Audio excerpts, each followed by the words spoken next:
Faucet Wood, the complete guide to everyday collectibles.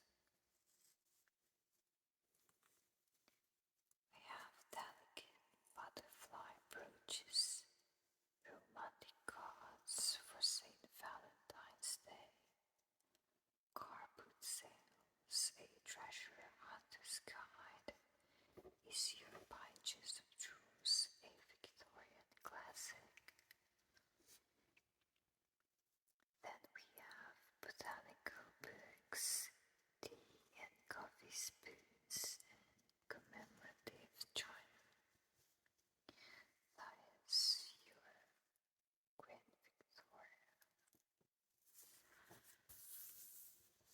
Okay guys, let's go. What it's worth, part 2 contents. We have the furniture, icons and memorabilia, house and garden, china and glass, know-how, toys and pastimes and accessories. Furniture section, bunches of tools. Today's fashion for stripped and wax pine has turned the mass-produced utilitarian furniture of the Victorians in the 20th century collector's items. Until recently, British furniture makers have considered pine to be a very second-rate wood, and it was originally used only for the cheaper end of the market. Today, we appreciate wood for its own natural beauty and functional chest drawers, which were made for low-budget buyers, have become much sought after as lovely pieces in their own right. Pine was once despised as a low-quality wood and was always disguised under heavy layers of paint or stain. Today, the rich, natural color of antique pine is revealed, bringing a glowing warmth to any modern room. Yeah, that's what you get in the antiques world. Trends come and go, but trendy or not, old is gold. That's my motto.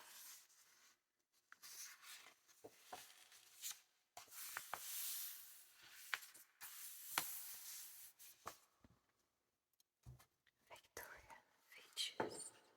In the Victorian times, pine furniture was still at the budget end of the market, and most just were sold as furnishings for servants' rooms. This is why the chests of this period are built to a plain and simple design, without decorative carving, that you might find some with split columns applied on either side of the drawers. The 18th century arrangement of 4 drawers, 2 halved with drawers above, 2 running the full width of the chest, continued alongside the Victorian design of a dollar chest with a 3rd wide drawer. Wooden or white ceramic knobs replaced the pricier metal handles, and the uncarved bracket feet of the 18th century were replaced by heavier turned feet, which were easier to mass produce and fit.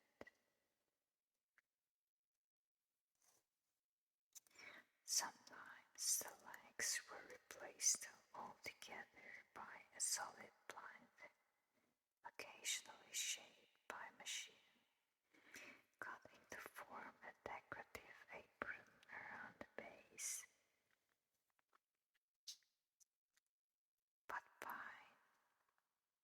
was still not considered at all elegant, and these chests were always finished with a hardwood veneer or stained to resemble wood such as oak or mahogany, as well as various wood finishes towards the end of the century. Some pieces were painted mostly in white, which was thought to be the most hygienic color, or else in plain green.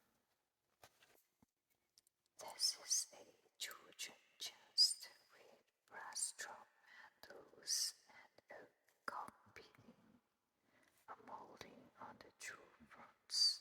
The bracket feet give a glue to its state. Okay. Can't believe that's all that looks new. A Victorian version of the 5-drawer chest. It is taller with deeper drawers, has wooden knobs instead of brass handles, and a decorative machine gun apron at the base. Okay, these actually are old. Pine wood makes them look quite new. Continental makers were more inclined to carve pine than British ones.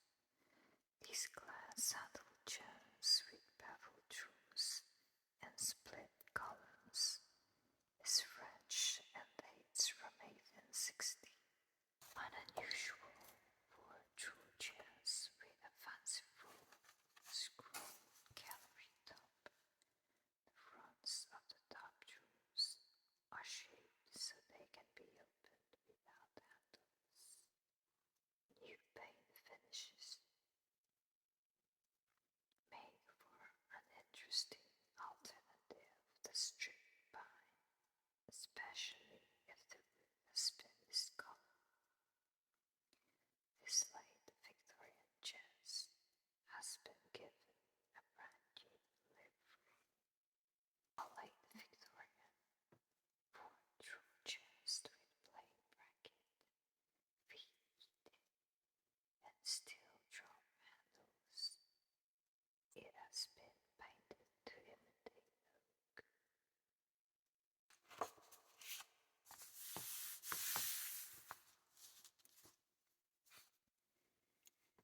Collectors notes this late Regency pine tree drawer chest has the typical hand-carved bracket feet and oval brass handles of his era. There you go, guys. If you want to date your furnitures, they may actually be old, but pine furniture are quite common in the UK. Tokens of love from a bygone era, bygone age. Valentine cards are a popular collectible today. From lacy confections, look at the simple collages. There are valentines to suit all pockets and tastes. The custom of sending poetic messages of love on 14th February, St. Valentine's Day, began at the end of the 18th century. At first simply a piece of verse printed on a sheet of paper, the Valentine card developed into its more traditional, decorative form during the Victorian era.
It's good for recycling.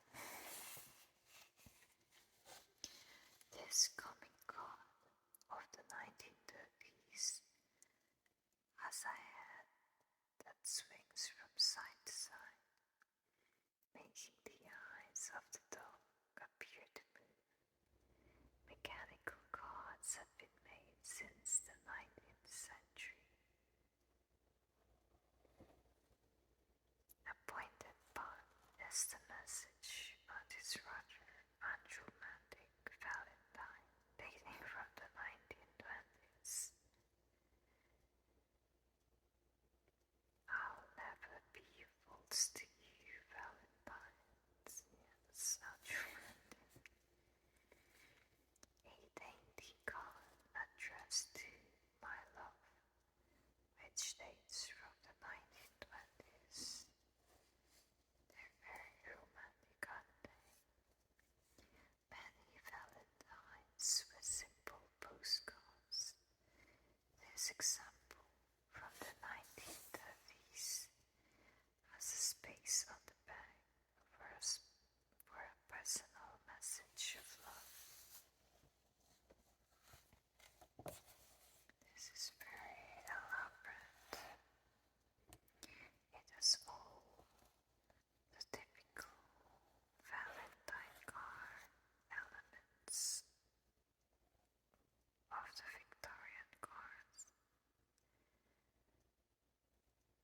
Floral elements, silver filigree, lace elements, cut-out details, the whole works, made up of many layers and held together with concealed paper hinges.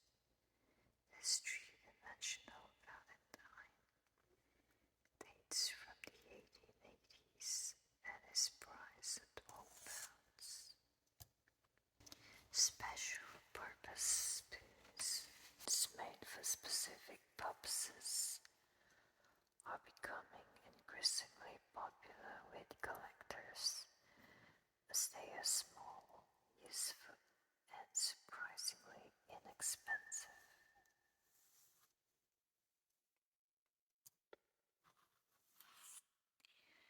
During the 18th century, the growing habit of day drinking created a demand for more specialized types of spoon.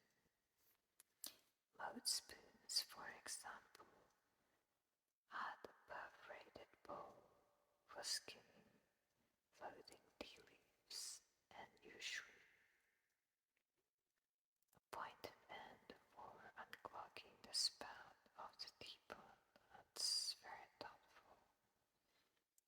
The idea quickly caught on, and soon there were specially designed spoons for everything, from tea and coffee to olives and ice cubes. These George one set of spoons above left cost around £100. Late Victorian apostle spoons set about £90. Apostle spoon because you have the apostles there on the handle. Trove spoons above right have a flat stem which widens at the end. It is divided into 3 sections. Commemorative spoons right are in great demand. People love collecting spoons by the price of silver. Many specialist spoons are likely to be electroplated, a process widely used after 1840 as a cheap alternative to silver, and will probably do well within your means. The mode spoon was a 17th century invention for removing impurities such as pieces of stock, dead insects, and grit from spoon. Such spoons first appeared in France around 1725. The smaller variety, made to match a small pot, appeared around 1716. Victorian salt and mustard spoons had elliptical bowls, while the bowls on salt spoons were often gilded to protect against corrosion. This one's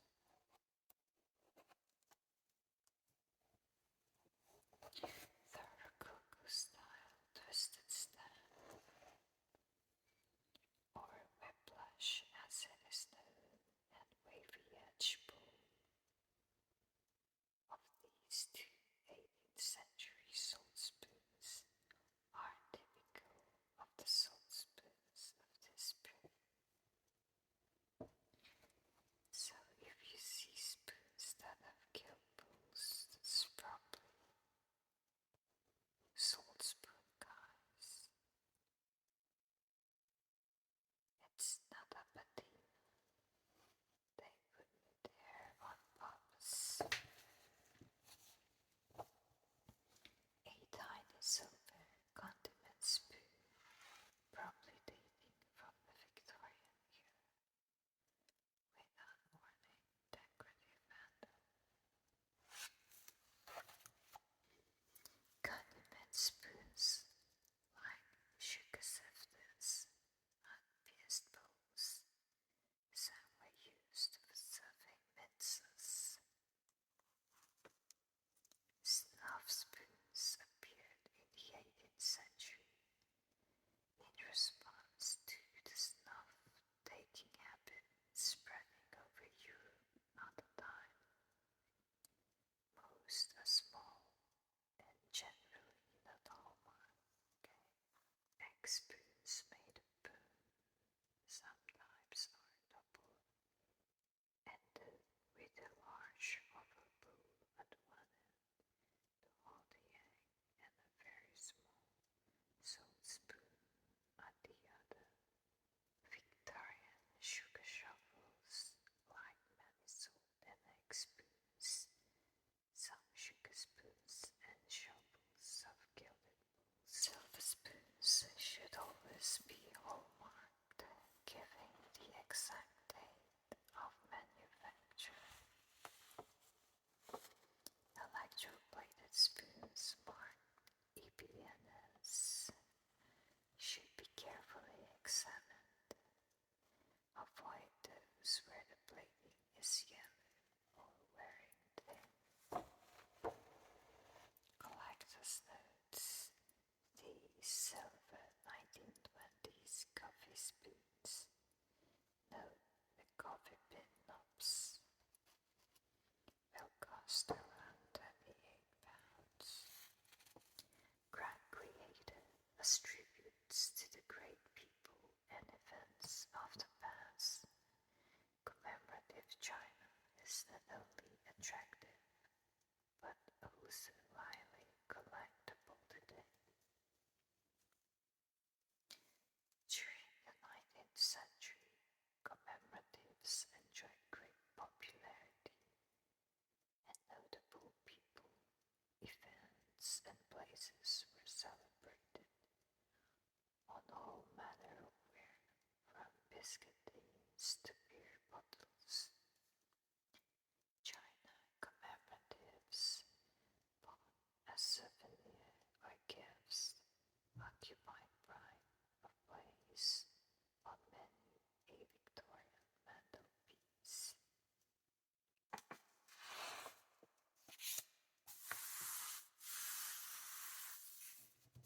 Okay guys, these are your royal commemorative. We're not going to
as the place for you.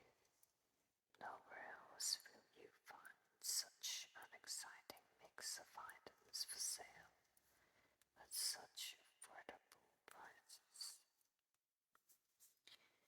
Yeah, carpet sale season is usually all the seasons except winter.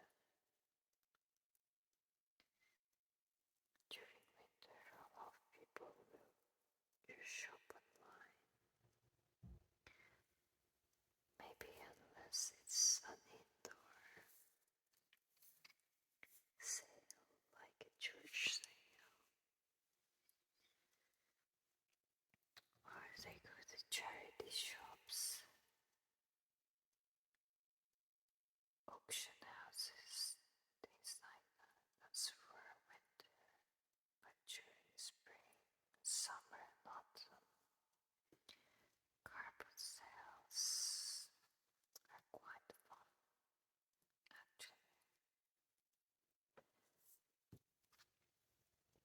I love them personally, not the source for merchandise, but just to mess around and see what I can discover. Carpet sales can be quite small affairs, held in school grounds and organized to raise funds for school or charitable projects. The larger boot sales, also called giant car boot sales in the UK, held in a field or in a large car park, are often professionally organized and will have more amenities for both buyer and seller, such as hot food stalls, which is a must, ice cream vans, and portaloos. Portaloos for our US friends are your portable toilets. The treasures are there for sharp eyes to spot. This 1950s fantasy cuvette set is worth about £40. Okay, it's cute. It looks like a just married cuvette set.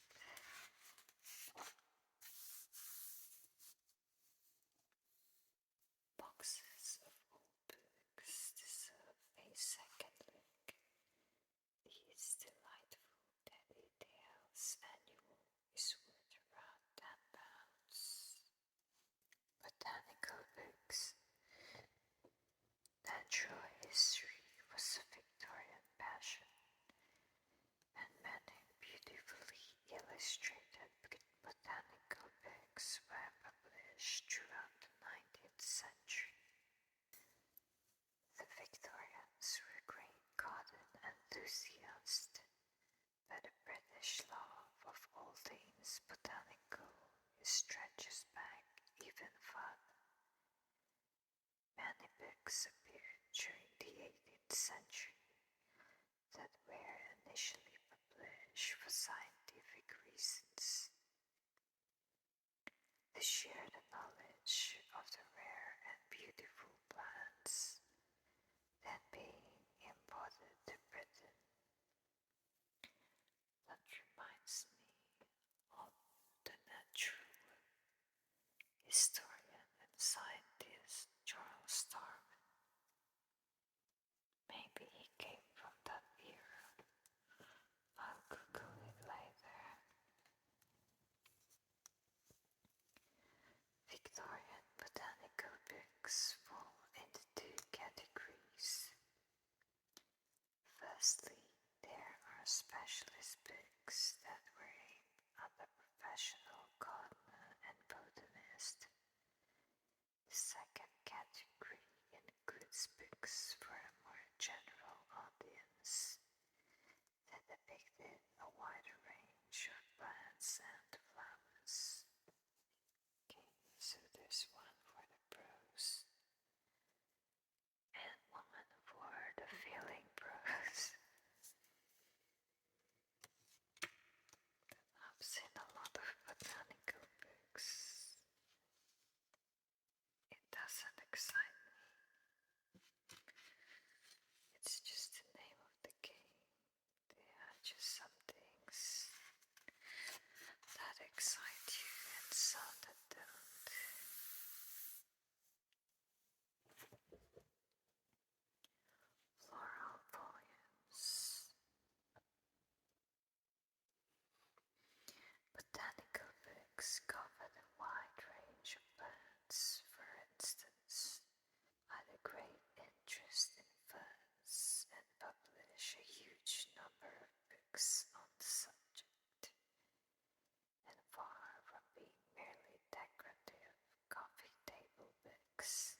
Westminster coffee table book.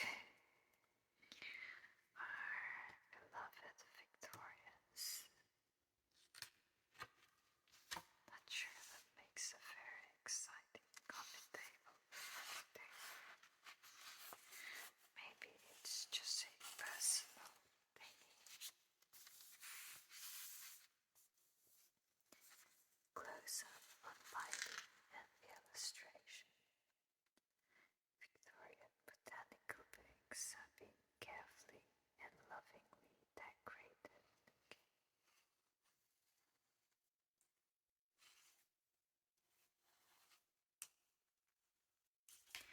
Butterfly brooches. This is the accessory section. Brooches shaped like butterflies can be found in an astonishing variety of materials, ranging from the simplicity of cut steel to the opulence of gold set with diamonds.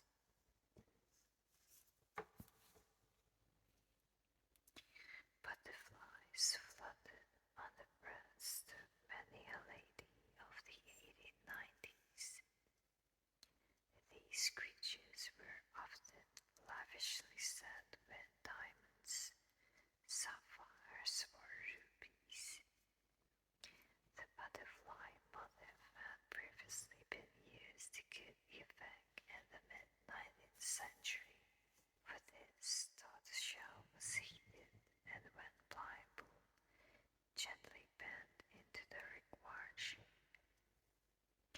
While still soft, tiny pieces of gold, silver, or mother of pearl could be pressed into the shell in decorative patterns.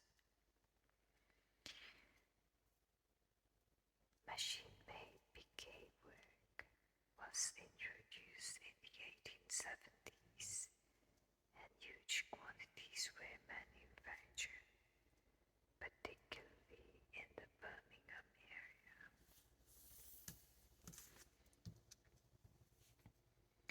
I don't know if it's Birmingham or Manchester where you get the jewelry quarter. I think it's Manchester. Ring gems. A magnifying glass is essential for jewelry collecting. A jeweler's loupe is best. Always examine brooches carefully, checking that the pin is securely held by the retaining hook. Hinges shouldn't be salted. Magazine sometimes has missing stones. Don't confuse it with cut steel, which has hand-faceted studs, while marcassite is cut from iron pyrites. The pin should sit closely to the back of the brooch, otherwise it will hang forward awkwardly. Some filigree and small silver brooches were made without hallmarks.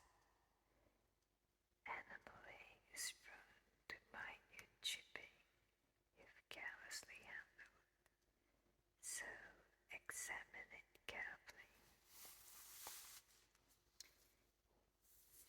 And truth there were, look, that's your tool of the trade.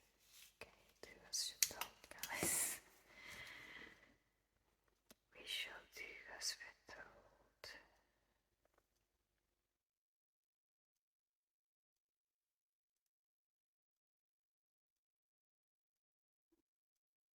Quite fancy. Butterflies just remind me of, you know who, Mariah Carey. And she has now told from her Christmas cube, so she'll be gracing your radios too. There's a lot of memes about Mariah Carey.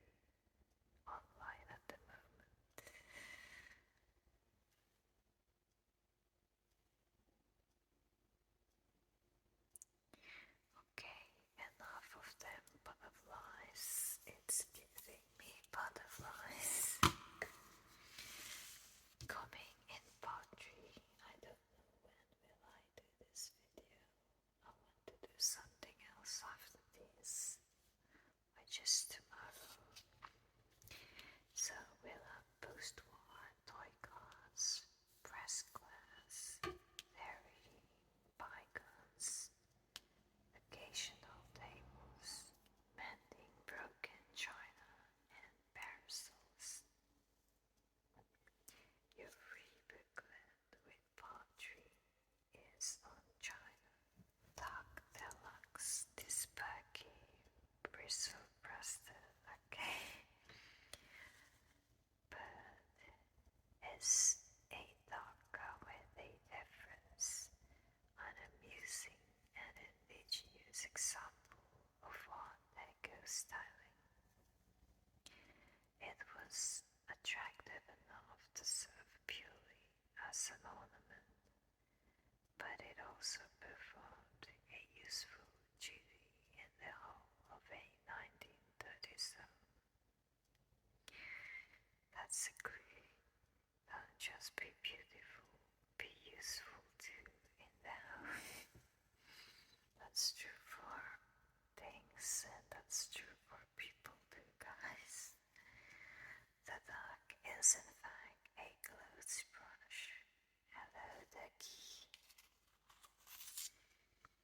Its curved neck and pointed bill form the handle. I see. Now I'm getting it. You hold it down from there, and you brush your clothes. Of the brush, which simply lifts out of the marbled plastic body. Dark brushes were very popular, and some bear the name of a tailor or establishment where they were used. I see. Okay, so Ducky will be our last stop for this review. And I hope you enjoyed this short and sweet lecture, guys. And if you haven't yet, please leave us a comment and don't forget to like and subscribe and share it with your besties. We'll link the Once It Word playlist on the upper right hand corner of this video, so go binge watch it if you like. This is the second